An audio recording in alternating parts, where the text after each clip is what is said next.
India daily कोई ना कोई नई चीज़ ईजाद कर रहा है, और उनकी पार्लियामेंट आप देख के ना अंदाज़ा लगा सकते हैं कि इंडिया कितनी तरक्की कर रहा है। वो देख के पता चल रहा है कि उन्होंने इन्वेस्टमेंट की है। उनकी हिस्सा पे इंडिया ग्रो करता जा रहा है क्योंकि वो मुआशी तौर पे स्टेबल हैं, सियासी तौर पे स्टेबल हैं। हम के जो पास टैलेंट है उसको सराहा नहीं जा रहा। इंडिया में ये चीज़ नहीं है। उनको छोटे छोटे बच्चों को उनको आईटी का काम सिखा रहे हैं, हाई लेवल पे लेके जा रहे हैं। गूगल ने सर्वे किया, गूगल ने सर्वे में कहा है कि पाकिस्तान का जो कर्जा है 1.3 ट्रिलियन है डॉलर। तो अगर पाकिस्तान अपनी यूथ को आईटी की सहूलियत दे 2030 तक पाकिस्तान 90 ट्रिलियन डॉलर कमा सकता है। सर मैंने ये वीडियो देखी है, इसके अंदर मुझे ये दिखा है कि इंडिया का जोन सा ना पार्लियामेंट सिस्टम है वो काफ़ी हाई है। मैं खुद सीएस का स्टूडेंट हूँ, हमें वो चीज़ नहीं पढ़ाई जा रही। हम बुक्स पढ़ रहे हैं, आईटी पढ़ रहे हैं, हमें पुराना सिलेबस पढ़ा रहे हैं, एडवांस नहीं पढ़ा। इंडिया में ये चीज़ नहीं है। इंडिया में छोटे छोटे बच्चों को आईटी में कंप्यूटर पे करवा रहे हैं। हमें शुरू से लेकर कंप्यूटर की सिर्फ बुक्स पढ़ाई जाती हैं, प्रैक्टिकल नहीं करवाया जाता। यही चीज़ है कि वो इंडिया हर चीज़ में आगे निकल रहा है और वो अपने हर चीज़ को एडवांस डिजिटल फॉर्म में ला रहा है। अब देखिए पिछले जो भी 10-15 साल है इधर तो हमारा हुक्मरान ही डिसाइड होता है कि अगले 5 साल किसने हुकूमत करनी है। आए दिन तो हमारे हुक्मरान चेंज होते हैं और 2 साल 10 साल से उनका कंसिस्टेंट एक प्राइम मिनिस्टर चल रहा है और वो एतमाद में लेके वो उनको ग्रो करा रहा है। उनकी प्रायोरिटीज़ अलग हैं। उन्होंने अपने जो भी है उसको इकोनॉमी को बेहतर करने के लिए बहुत ज़्यादा मेजर्स लिए हैं और बहुत ज़्यादा उन्होंने काम किया उसके ऊपर। लेकिन एक बहुत अच्छी बात कि उन्होंने आगाज़ जो है कुरान पाक की तिलावत से किया है। क्या कहेंगे इस पर? साबित करना चाह रहे हैं कि हम सेकुलर स्टेट है, इधर मिनॉरिटीज़ के भी हकूक़ हैं और जो मतलब कि हिंदू मुस्लिम दोनों इकट्ठे रहना, तो वो उनका एक इमेज बन गया था कि जैसे मुसलमानों के साथ वो अच्छा सलूक नहीं कर रहे। ज़बरदस्त जी, मेरे साथ आज 2 स्टूडेंट मौजूद हैं, इनसे सवाल करते हैं, इनको एक वीडियो दिखाते हैं। वीडियो देखकर सर आपने मुझे ये बताना है कि आपको ये जो मैं वीडियो दिखा रहा हूँ ये इंडिया का न्यू पार्लियामेंट है। आपने ये पार्लियामेंट देख के मुझे बताना है कि आपको ये कैसा लगा है, इसका एक अपना ओपिनियन दीजिएगा। रिसेंटली इन्होंने ये जो वीडियो है आप देखेंगे डिजिटल मीडिया पे बहुत ज़्यादा मशहूर हो रही है, बल्कि बहुत ज़्यादा ममालिक में सराहा जा रहा है। क्या कहेंगे इस हवाले से?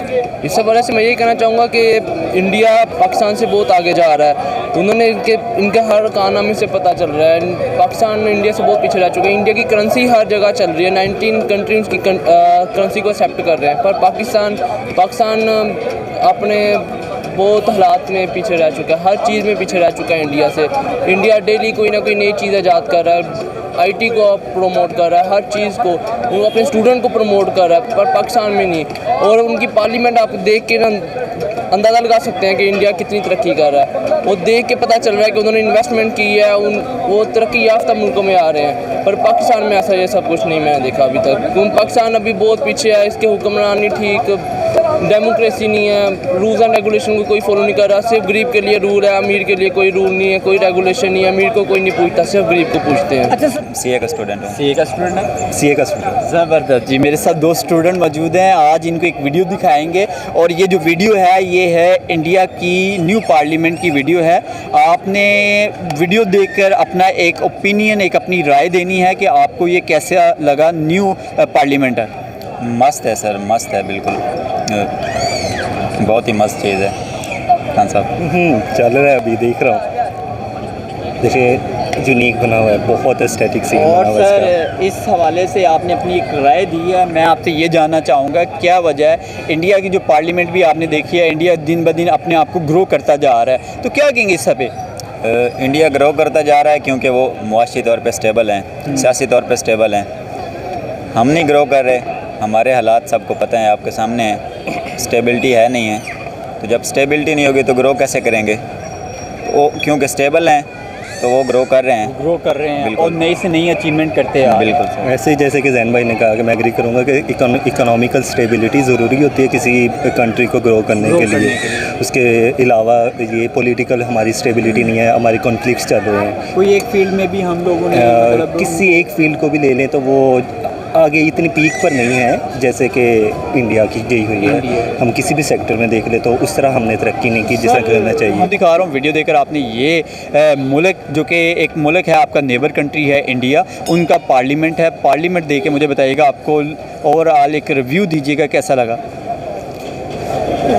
सर पार्लियामेंट तो बहुत अच्छा है, अभी न्यू बनाया मेरे ख्याल में इन्होंने, तो काफ़ी फाइन, मतलब कि बहुत लेवल अच्छा। हर शोबा जात का अलग सा डिपार्टमेंट बनाया गया है, क्या कहेंगे इस हवाले से? सर पार्लियामेंट बनाना तो बेसिकली कोई कंट्री भी बना सकता है, जो इंडिया है वैसे भी वो एक डेमोक्रेटिक कंट्री है और उधर जो डेमोक्रेटिक प्रोसेस है वो बड़ा स्मूथली चलता है, उधर डिस्टर्ब नहीं किया जाता। लेकिन सर एक बहुत अच्छी बात कि उन्होंने आगाज़ जो है कुरान पाक की तिलावत से किया है, क्या कहेंगे इस पे? सर आगाज़ कुरान पाक की तिलावत से किया है क्योंकि मुस्लिम है, उधर मुस्लिम है तो उनकी माइनॉरिटी देना चाह रहे हैं एक सेकुलर वो साबित करना चाह रहे हैं कि हम सेकुलर स्टेट है, इधर मिनॉरिटीज़ के भी हकूक़ हैं और जो मतलब कि हिंदू मुस्लिम दोनों इकट्ठे रहना, तो वो उनका एक इमेज बन गया था कि जैसे मुसलमानों के साथ वो अच्छा सलूक नहीं कर रहे, तो उन्होंने मेरे ख्याल में उसको ख़त्म करने के लिए किया है कि ताकि एक वीडियो दिखा रहा हूँ, आपने ये वीडियो देखकर ये बताना है, ये आपका नेबर कंट्री इंडिया का पार्लियामेंट की वीडियो है और इसमें आपने अपनी एक राय देनी है, अपना एक ओपिनियन जाहिर करना है। वीडियो के हवाले से देके बताइएगा कि आपको ये पार्लियामेंट कैसा लगा। सर मैंने ये वीडियो देखी है, इसके अंदर मुझे ये दिखा है कि इंडिया का जोन सा ना पार्लियामेंट सिस्टम है वो काफ़ी हाई है, एंड देन जोन सा पाकिस्तान का है ना वो मुझे पार्लियामेंट काफ़ी लो दिखा है, क्योंकि इसके अंदर डिफरेंट टेक्नोलॉजी डिफरेंट सिस्टम के डिफरेंट डिपार्टमेंट्स बने हुए हैं। इसी वजह से मुझे के लगा है कि पाकिस्तान की इकोनॉमी लो है। देखें, सबसे पहले तो मुल्क की प्रायोरिटीज़ पे डिपेंड करता है। हमारी जो प्रायोरिटीज़ हैं वो टेक्नोलॉजी या हमारा आगे बढ़ना नहीं है। ये तो हम पिछले जो भी 10-15 साल है इधर तो हमारा हुक्मरान ही डिसाइड होता है कि अगले 5 साल किसने हुकूमत करनी है। आए दिन तो हमारे हुक्मरान चेंज होते हैं और 2 साल 10 साल से उनका कंसिस्टेंट एक प्राइम मिनिस्टर चल रहा है और वो एतमाद में लेके वो उनको ग्रो करा रहा है। उनकी प्रायोरिटीज़ अलग हैं। उन्होंने अपने जो भी है उसको इकोनॉमी को बेहतर करने के लिए बहुत ज़्यादा मेजर्स लिए हैं और बहुत ज़्यादा उन्होंने काम किया उसके ऊपर, लेकिन इधर हम सिर्फ अपनी सकाफ़त पे और इधर टीवी ड्रामे बनाने के चक्करों में हम पड़े हुए हैं। हम अपने जो मेन डिपार्टमेंट्स हैं, जो एक बैकबोन होती है आपकी इकोनॉमी की, जब हम उसको स्ट्रॉन्ग नहीं करेंगे तो आपका मुल्क नहीं, आपकी इकोनॉमी नहीं चल सकती। हमारे लिए एक लम्हा फिक्री है कि 75 ईयर्स में हम लोगों ने कुछ भी टारगेट को, किसी भी टारगेट को अचीव नहीं कर सके। हम देखें, टारगेट अचीव उस वक्त होते हैं जब स्टेबिलिटी हो किसी चीज़ में, एक स्टेड फास्टनेस हो। हम अभी कुछ हो रहा होता है, कुछ तरक्याती काम हो रहे, इंफ्रास्ट्रक्चर बन रहा होता है, एक अगर हमारी करनी तो नहीं चाहिए बट गवर्नमेंट चेंज हो जाती है, नेक्स्ट गवर्नमेंट आती है, वो उसको डिमोलिश कर देती है। ड्रॉबैक है हमारा इस चीज़ का, हमारी फिक्र ऐसी चीज़ के बारे में है। अच्छा सर, हम बात करते हैं, हमारा नेबर कंट्री एक बांग्लादेश भी है और उसकी इकोनॉमी की भी बात करें, वो 71 की बात है जो कि आपके सामने वो हमसे अलहदा हुआ था और जब हमने उसको अलहदा किया था, बल्कि हमारे यहाँ बड़ी एक कहावत मशहूर है कि दू किसी टके का नहीं, मतलब उसका टका किसी काम का नहीं था, लेकिन आज वो भी वैल्यू रखता है। तो क्या कहेंगे इस पर? बात स्टेबिलिटी की है।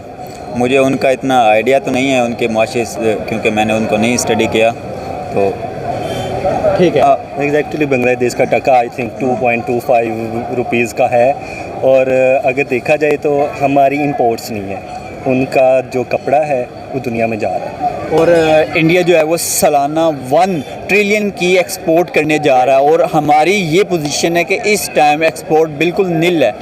बिल्कुल ऐसी बात है। सिर्फ और सिर्फ रिमिटेंस है जो हमारे मुल्क में आ रहा है, ज़र मुबादल की सूरत में एक पैसा आ रहा है, वरना अदरवाइज़ हमारे मुल्क में इस टाइम एक्सपोर्ट कुछ नहीं है, जिसकी वजह से कोई ज़र मुबादला नहीं आ रहा। देखिए, रेमिटेंस भी इस वक्त वो उस हालात में नहीं है जैसे कि पहले थे, क्योंकि मैंने आज से तकरीबन अगर लगा लें कि 8 माह पहले लगा लें, रेमिटेंस पीक पर थी। बिल्कुल, मैं काम किया करता था, रेमिटेंस आती थी, मुझे पता है। अब रेमिटेंस ज़ीरो है। अब क्या कर सकते हैं? हमारे जो जिसके पास लाइक लगा लें 1 लाख रुपीज़ थे, उसकी बात कितनी रह गई है? 40,000 30,000। तो वो क्या करेगा? तो क्या करेगा वो लोग अपने आप को यूटिलाइज़ कर रहे हैं, हम लोग यूटिलाइज़ नहीं कर रहे। हमारी यूथ वैसे ही है, कितने लाख पाकिस्तानी यूथ हर साल बाहर जा रही है। अगर वही इंजीनियर्स डॉक्टर्स पाकिस्तान में अगर यूटिलाइज़ किए जाएँ, उनसे काम लिया जाए तो पाकिस्तान बहुत तरक्की करे, पर ऐसा नहीं है। पाकिस्तान के जो पास टैलेंट है उसको सराहा नहीं जा रहा। इंडिया में ये चीज़ नहीं है। उनके छोटे छोटे बच्चों को उनको IT का काम सिखा रहे हैं, हाई लेवल पे लेके जा रहे हैं। गूगल ने सर्वे किया, गूगल ने सर्वे में कहा है कि पाकिस्तान का जो कर्जा है 1.3 ट्रिलियन है डॉलर। तो अगर पाकिस्तान अपनी यूथ को IT की सहूलियत दे 2030 तक पाकिस्तान $90 ट्रिलियन कमा सकता है। कर्जा सिर्फ कितना हमारा 1.3 ट्रिलियन डॉलर। बस यही चीज़ है कि अपनी यूथ को यूटिलाइज़ कर रहे, सारे अपना बस पेट भरने में लगे हैं कि हमारे पास आ जाए, प्रॉपर्टी बना लें, ये कर लें, वो कर लें, बस इससे आगे कुछ नहीं है। अच्छा सर, जिस तरह से आपने कहा कि इंडिया बहुत तेज़ी से ग्रो कर रहा है, अगर पार्लियामेंट की बात करें, हमारे यहाँ पार्लियामेंट में जो मैनुअल सिस्टम है, रजिस्टर्स मौजूद होते हैं, और अगर दूसरी तरफ इंडिया का पार्लियामेंट को देखा जाए जहाँ पे उन्होंने जदीद सिस्टम उसमें नस्ब किया है, अगर मैं बात करूँ वहाँ पे उन्होंने कंप्यूटर और नई टेक्नोलॉजी मुतारिफ़ करवाई है, क्या कहेंगे इस पर? और हर शोबाजात के लिए अलहदा से डिपार्टमेंट मौजूद है। यही चीज़ है ना, डिजिटल हर चीज़ एडवांस होना पड़ता है, दौर के हिसाब से हर चीज़ को हमने यूटिलाइज एडवांस करना पड़ता है।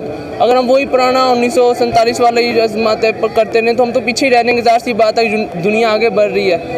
अगर पाकिस्तान में भी ऐसा निज़ाम आए कि हर चीज़ को प्रमोट किया जाए, और अब देखें ना आईटी में पाकिस्तान बहुत पीछे, पाकिस्तान के पास इतनी यूथ है। मैं खुद CS का स्टूडेंट हूँ, हमें वो चीज़ नहीं पढ़ाई जा रही, हम बुक्स पढ़ रहे हैं, IT पढ़ रहे हैं, हमें पुराना सिलेबस पढ़ा रहे हैं, एडवांस नहीं पढ़ा। इंडिया में ये चीज़ नहीं है। इंडिया में छोटे छोटे बच्चों को IT में कंप्यूटर पे करवा रहे हैं, हमें शुरू से लेकर कंप्यूटर की सिर्फ बुक्स पढ़ाई जाती हैं, प्रैक्टिकल नहीं करवाया जाता। यही चीज़ है कि वो इंडिया हर चीज़ में आगे निकल रहा है और वो अपने हर चीज़ को एडवांस डिजिटल फॉर्म में ला रहा है। अब देखिए पाकिस्तान में रजिस्टर, वो ये चीज़ें जो गवर्नमेंट यूनिवर्सिटीज़ में चल जाएँ, उधर भी यही है कि अटेंडेंस भी ऑनलाइन नहीं ले रहे, सिर्फ रजिस्टर कॉपीज़ पे ले रहे हैं। यही तो चीज़ है ना, अब पाकिस्तान इसी वजह से तो पीछे रह गया। और अगर सर मैं बात करूं हमारे यहाँ, जो कि आज भी अगर पार्लियामेंट की बात करें तो एक मैनुअल सिस्टम है, रजिस्टर पर लिखा जाता है। अगर बात करें उनके यहाँ, तो जो नया पार्लियामेंट बनाया गया है वहाँ पे सिस्टम्स अवेलेबल हैं, मॉडर्नाइजेशन टेक्नोलॉजी का इस्तेमाल किया गया है, बहुत ज़्यादा डेवलपमेंट नज़र आ रही है उनकी इस पार्लियामेंट के हवाले से। कुछ छोटा सा अपना एक अच्छा सा रिव्यू देना चाहें तो? Sir review